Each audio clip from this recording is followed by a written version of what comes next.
Spiritual ஜோதிடம் TV நேயர்களுக்கு astro KS ஐயங்காரின் பணிவான நமஸ்காரங்கள். வார பலன் 12/8/2024 18/8/2024 வரை உண்டான வாரத்திற்கு என்னென்ன பலன் அப்படின்றத பார்ப்போம். முதல்ல இந்த வாரத்தினுடைய கோல்சாரம் என்ன அப்படின்னு பார்க்கும்போது, காலபுருஷ தத்துவத்தின் 2வது ராசியான ரிஷப ராசியில் செவ்வாயும் குருவும் இருக்க, புதன் சூரியன் கடகத்திலையும், சுக்கிரன் சிம்மத்திலையும், கேது கன்னியிலையும், கும்பத்தில் சனி வக்கரத்தோட, மீனத்தில் ராகு. இந்த வாரம் மாற்றங்கள் என்னென்ன அப்படின்னு பார்க்கும்போது, சூரியன் 17ஆம் தேதி காலை ஒரு 6-6:15 மணிக்கு கடகத்திலிருந்து சிம்மத்துக்கு போகிறார். அதாவது ஆவணி மாதம் பிறகுறது. இந்த வாரத்தினுடைய ஒரு பெரிய மாற்றம் மாத கிரகமான சூரியன் மாறுறது. இந்த வாரத்தில் பார்த்தடையானால் சந்திர பகவான் சுவாதி நட்சத்திரம், அதாவது இந்த வாரம் ஆரம்பிக்கும் போது துலா ராசியிலிருந்து சிரவண நட்சத்திரம் வரலும் போகிறார், மகர ராசி வரலும் போகிறார். அதாவது சுவாதி அப்படின்னு சொல்லக்கூடிய துலா ராசியிலிருந்து துலாம், விருச்சிகம், தனுசு, மகரம் 4 ராசிக்கு போகிறார். இந்த வாரத்தில் வரக்கூடிய விசேஷ நாட்கள்னு பார்த்தேன்னா 12ஆம் தேதி அன்னைக்கே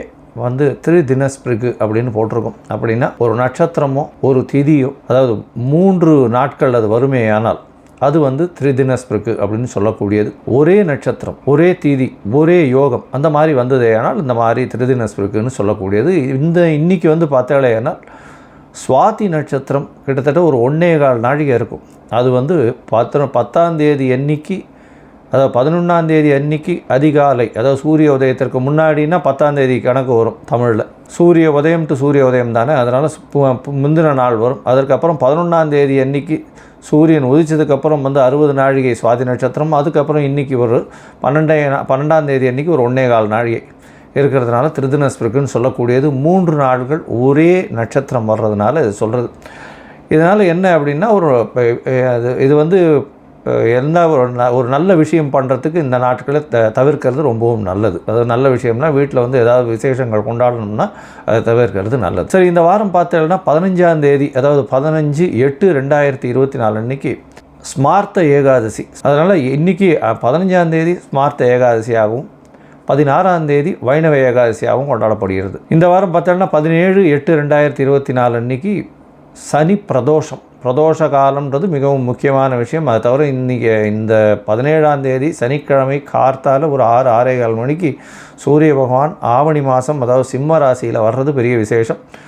அன்றைக்கி சனி பிரதோஷம் வேறு, அதுவும் பெரிய ஏற்றம் கொடுக்கக்கூடிய நாள். அதாவது பிரதோஷத்திற்கு வேண்டிக் கொள்ளும் எல்லா விஷயங்களும், எல்லாவித தோஷங்களும் போகக்கூடியது, எல்லாவித கஷ்டங்களும் தீர்க்கக்கூடிய நாள்னு சொல்லக்கூடியது. அதுவும் சனி பிரதோஷம் மிகவும் விசேஷமான ஒன்று.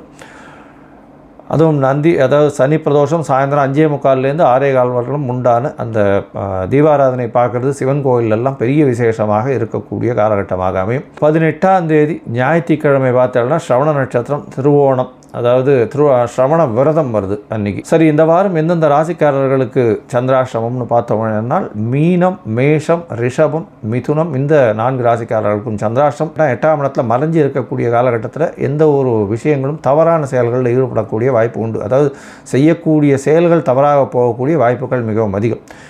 மயங்கக்கூடிய காலகட்டம். அதனால் புதிய முயற்சி வேண்டாம், வெளியூர் வெளிமாநிலம் பிரயாணம் வேண்டாம், யாருக்கும் ஜாமீன் கையெழுத்து போடாதீங்க, பொறுமையாக இருக்கிறது நல்லது. ஒரு ராசிக்கும் என்னென்ன பலன் அப்படின்னு பார்ப்போம். மேஷம் முதல் மீனம் வரை. அதான் என்னுடைய மொபைல் நம்பர் கீழே ஸ்க்ராலிங்கில் வந்துன்னு இருக்கும். உங்களுக்கு அஸ்ட்ராலாஜிக்கல் கன்சல்ட், அதாவது ஜாதகத்தின் வழியாக ஏதாவது தெரிஞ்சு கொள்ளணும் அப்படின்னு பார்த்தீங்கன்னா உங்களுடைய date, time, place of birth, உங்களுடைய பெயர், உங்கள் தாய் தகப்பனார் பெயர் அனுப்புங்க. அதற்கு உண்டான கட்டணம் என்னன்றதும் சொல்கிறேன். அதை நீங்கள் போட்டுவிட்டு அதுக்கு உண்டான யூடிஆர் நம்பரும் நீங்கள் ஷேர் பண்ணுங்க.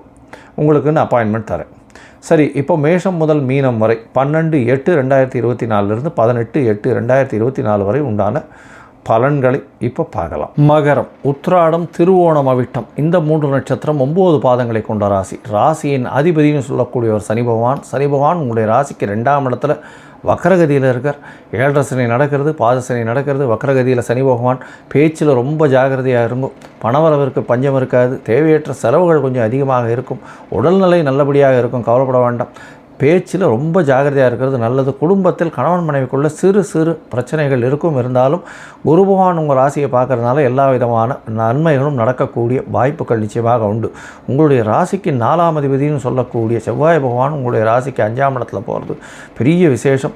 குழந்தை பாக்கியம் ஏற்படக்கூடிய வாய்ப்புகள் உண்டு. பெண்களுக்கு இவ்வளவு நாள் கருப்பையில் பிரச்சனைகள் இருந்தது, இப்பொழுது நிச்சயமாக மாற்றங்கள் ஏற்படும். ரொம்ப நாளாக குழந்தை பிராப்தி இல்லாதவர்களுக்கு இப்போ குழந்தை பிராப்தி ஏற்படக்கூடிய வாய்ப்புகள் நிச்சயமாக உண்டு. 5ஆம் இடத்தில் இருக்கக்கூடிய குரு பகவான் மூலியமாக நல்ல ஒரு ஏற்றம் கிடைக்கும். புதிய பதவி, புகழ், அந்தஸ்து, கௌரவம்லாம் வரக்கூடிய வாய்ப்புகள் உண்டு. உங்களுக்கு புதுசாக வீடு மனை வாங்கக்கூடிய பாக்கியம் நிச்சயமாக இருக்கும். உங்களுடைய ராசிக்கு 3ஆம் இடத்தில் இருக்கக்கூடிய ராகு பகவான் மூலியமாக நல்ல ஒரு ஏற்றம் கிடைக்கும். அதாவது முயற்சிகள் அனைத்தும் வெற்றி பெறும், கவலையோடவே வேண்டாம். அபரிமிதமான முயற்சிகள் இருக்கும், அதாவது எண்ணி பார்க்க முடியாத பிரம்மாண்ட முயற்சியாக இருக்கும். அந்த முயற்சிகள் உங்களுக்கு வெற்றி பெறும். இதன் மூலியமாக திடீர் பணவரவு யோகங்கள் வரக்கூடிய வாய்ப்புகள் நிச்சயமாக உண்டு. உங்களுடைய ராசிக்கு 9ஆம் இடத்துல கேது பகவான் இருக்கிறதுனால தந்தையின் உடல்நிலையில் சிறு சிறு பிரச்சனைகள் இருக்கக்கூடிய வாய்ப்புகள் உண்டு. சப்தமத்தில் 6ஆம் அதிபதியும் 8ஆம் அதிபதியும் சேர்ந்து இருக்கிறதுனால கணவன் மனைவிக்குள்ள பிரச்சனைகள் இருந்தாலும் அது வெளியில் அவ்வளவா தெரியாமல் இருக்கக்கூடிய வாய்ப்புகள் நிச்சயமாக இருக்கும். ஆனால் பேச்சில் ரொம்ப ஜாகிரதையாக இருக்கும். 2ஆம் இடத்துல சனி பகவான் இருக்கிறதும் மக்கரகதியில் இருக்கிறதும் அந்த அளவு விசேஷம் இல்லை. உங்களுடைய ராசிக்கு 8ஆம் இடத்துல சுக்கிர பகவான் போகிறார். சுக்கிர பகவான் 8ஆம் இடத்துல இருக்கிறது அப்படின்னு சொல்லும்போது உங்களுடைய ராசியின் 5, 10க்கு அதிபதி, அவர் மிகப்பெரிய யோகர். அவர் 8ஆம் இடத்துல இருக்கிறதுனால மறைந்த இடத்துலேருந்து திடீர் பொருள் வரவு வரும். வெளிநாடு வெளியூரிலிருந்து திடீர் பொருள் வரவு அதாவது நீங்கள் நினைக்க முடியாத இடத்துலேருந்து திடீர் பண வரவு வரக்கூடிய வாய்ப்புகள் நிச்சயமாக உண்டு. இந்த வாரத்தில் பார்த்தீங்கன்னா உங்களுடைய ராசிக்கு அதிவேகமாக செல்லக்கூடிய கிரகமான சந்திர பகவான் உங்களுடைய ராசிக்கு 10ஆம் இடத்துல இந்த வாரத்தை ஆரம்பிக்கிறார். 12/8/2024 18/8/2024 வரை உண்டான வாரத்தில் சந்திர பகவான் 10ஆம் இடத்துல 13ஆம் தேதி அதிகாலை வரலும் இருக்கார். இது ரொம்ப விசேஷமான 7ஆம் அதிபதி 10ஆம் இடத்துல இருக்கிறதன் மூலியமாக நல்ல ஒரு ஏற்றம் கிடைக்கக்கூடிய காலகட்டம். தொழிலில் பெரிய ஏற்றம், பார்ட்னர்ஷிப் பிஸ்னஸில் பெரிய ஏற்றம் கிடைக்கக்கூடிய வாய்ப்புகள் உண்டு. இன்வெஸ்ட்மெண்ட் அதிகமாக இருக்கக்கூடிய பாக்கியம் நிச்சயமாக உண்டு. உங்களுடைய ராசிக்கு 11ஆம் இடத்துல சந்திர பகவான் போகிறார். 11ஆம் இடத்துக்கு அப்படின்னும் போது 13ஆம் தேதி காலை 2 மணியிலிருந்து 15ஆம் தேதி காலை ஒரு 10:45 மணி வரலும் இருக்கக்கூடிய காலகட்டம். இந்த காலகட்டத்தில் 11ஆம் இடத்துல சந்திர பகவான் வர்றதுனால, சப்தமாதிபதி 11ஆம் இடத்துல வர்றதுனால பார்ட்னர்ஷிப் தொழிலில் பெரிய ஏற்றம் கிடைக்கும். அதாவது லாபங்கள் அதிகமாக இருக்கக்கூடிய காலகட்டம். இந்த காலகட்டத்தில் பார்த்தடையானால் குரு பகவானால் பார்க்கப்படுறதுனால அதீத லாபம் வரக்கூடிய வாய்ப்புகள் நிச்சயமாக உண்டு. அது தவிர பார்த்தடையானால் எதிர்பாலினத்தவர் மூலியமாக திடீர் பணவரவு வரக்கூடிய வாய்ப்புகள் உண்டு. நண்பர்கள் மூலியமாக ஒரு நல்ல ஒரு ஏற்றமான செய்தி வரக்கூடிய வாய்ப்புகள் நிச்சயமாக இருக்கும்.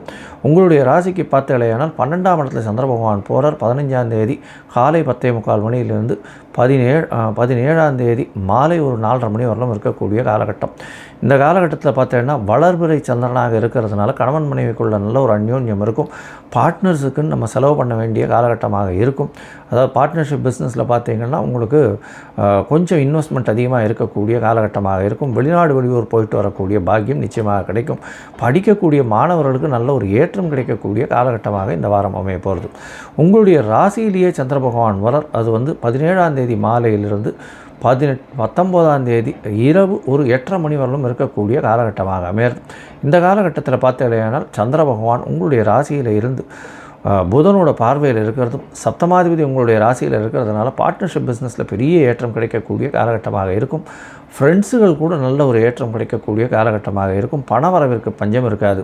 இந்த மகர ராசிக்காரர்கள் அரசு சார்ந்த துறையில் இருக்கிறவங்க, அது தவிர சட்டம் ஒழுங்கில் இருக்கிறவங்க, கோர்ட்டு, அட்வொகேட்டு, போலீஸு, இந்த மாதிரி துறையில் இருக்கிறவங்க, அதாவது கருப்பு நிற ஆடை, அதை தவிர களிமண், அப்புறம் இந்த எண்ணெய் வித்துக்கள், இந்த மாதிரி வியாபாரம் செய்கிறவங்க, இவங்களுக்கெல்லாம் பெரிய ஏற்றம் கிடைக்கக்கூடிய காலகட்டமாக இந்த வாரம் அமையிறது. இந்த வாரத்தில் பார்த்தீங்கன்னா உங்களுக்கு அருகில் இருக்கக்கூடிய காலபைரவரை போய் வணங்கிட்டு வாங்க. ஏன்னா காலபைரவர் சனி பகவானின் குருநாதர்னு சொல்லக்கூடியவர். அதனால் காலபைரவரை வணங்குவதன் மூலியமாக உங்களுக்கு எல்லா விதமான ஏற்றமும் மாற்றமும் இந்த வாரம் நிச்சயமாக வரும்.